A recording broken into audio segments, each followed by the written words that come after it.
Hello and welcome to Off the Bench Sports.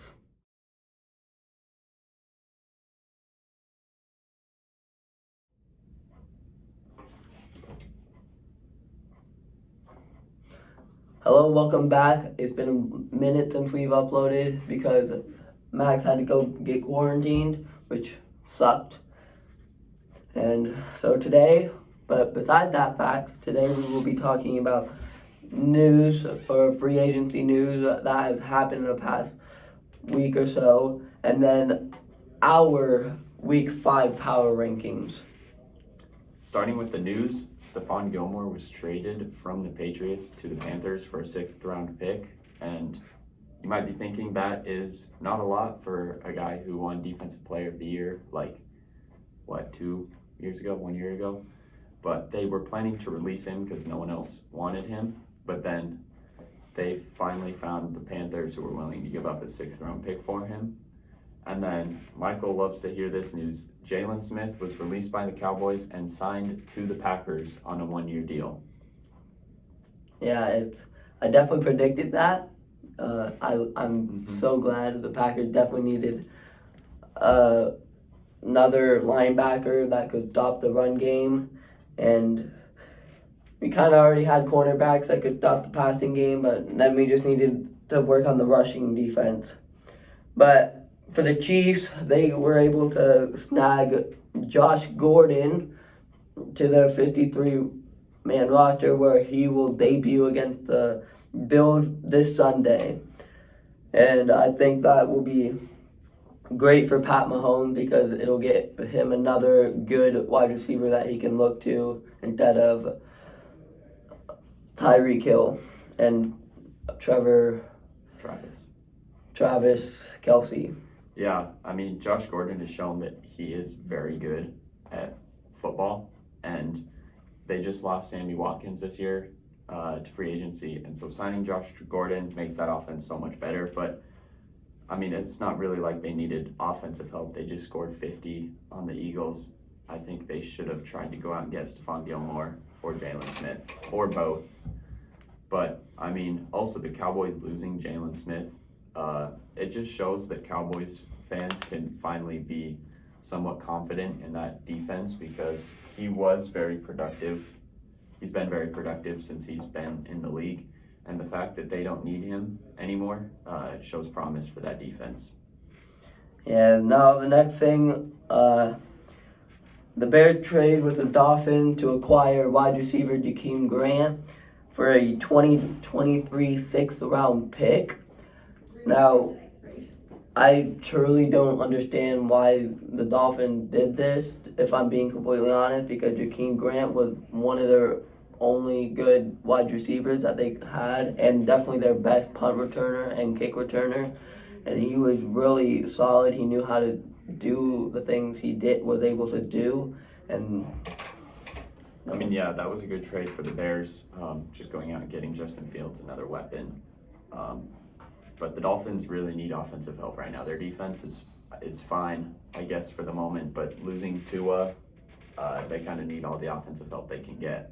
That is factual. All right, now for our Week 5 power rankings. For me, I have the Raiders at 10, the Packers at 9, the Ravens at 8, the Browns at 7, Cowboys at 6, Bucks at 5, Rams at 4, Chargers at 3, Bills, and then the Cardinals as my number 1 team going into Week 5. If I'm being completely honest, I don't agree with anything you just said. Well, I kind of agree with some of it, but not all of it. All right. Like, for number 10, I have the Buccaneers because they were going up, and then they just hit a stop sign or something, and they lost to... Who did they lose to? They didn't lose to the Patriots. No, they lost to a different team. They're not undefeated anymore. They lost to the Rams. They lost to the Rams, and then they almost lost to the Patriots if the Patriots didn't have a terrible kicker who could make it. But he missed it, and that lost them the game. But besides that, at my number 9, we have the Ravens because they're a solid team, but they aren't showing the talent they used to have in the past years, but they're still a solid team that can be beatable, but they can also win. And then at number 8, I have the Panthers. I know they've been playing some bad teams, but they're still like a very competitive team. They did just lose Christian McCaffrey, but they were still able to come with a dub without him. And then number 7, I have to put the Cowboys because like they're a whole different team from last year, and they are just actually doing really good. And then number 6, I have the Raiders. They are a good team. They didn't beat the Rams, but they're still a solid team. And then about the Rams, that's who I put at 5. The Rams, they are really good. Yeah, not much to say there. Yeah, Matthew Stafford, he's just really coming in clutch for them. And then number 4, I put the Bills. Josh Allen, he's been throwing great, passing touchdowns, and their wide receivers are good, defense is good. They're a solid team. Then at number 3, I had to put the Packers. I understand that they lost the first week against the Saints, but let's be honest, that was a fluke in the system. And against the 49ers, they truly showed what they can actually do against good teams or fairly good teams. Now, number 2, I put the Chargers because, like, Justin Herbert, man, he's really showing up and showing out every single game, and he's doing the best he can. Then number 1, I obviously put the Cardinals because they're just cracked right now. Yeah, they really had a dominant showing against the Rams, but I mean, I get the Raiders at 6. They have had a really good start to the season, but I mean, given their track record, they haven't always finished seasons the best. But I mean, so until like maybe mid-season, like week 8 or 9, and they still have a really good record, then I'll start putting them up there. But I mean, I'm kind of surprised neither of us had the Chiefs in our top 10. Well, if we're being honest, But they did lose to the Rams and the Ravens, so they're the Chargers, not the Rams. Same with the Raiders. Yeah, they lost to the Chargers, not the Rams. But yeah, I mean, shut up.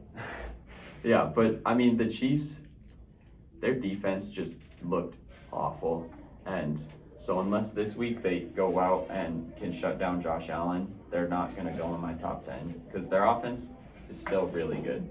Yeah, but obviously, but then their defense is just their terrible. defenses just looked awful. And I mean, the Buccaneers at 10, I think that's a little harsh for the loss against for the win against the Patriots, because the Patriots were Bill Belichick, who's the best coach of all time, watched Tom Brady play every day for 20 years straight. And so when you see someone play for 20 years straight, you're going to know how they play, what they want to do, and you can scheme around that. And Bill Belichick was able to do that and shut him down. And so I still think they're a good team. But not having the Browns, they've looked really good. As a Steelers fan, that hurts, but they have looked really good. And I don't know if the Panthers if I would say they were better than the Browns at this point.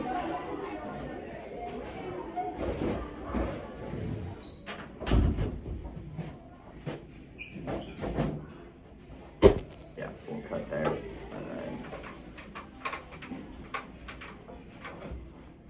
we'll go back. And then Kyler Murray, obviously. Kyler Murray and Justin Herbert both have looked absolutely fantastic. Those two are probably my contenders for MVP at this point.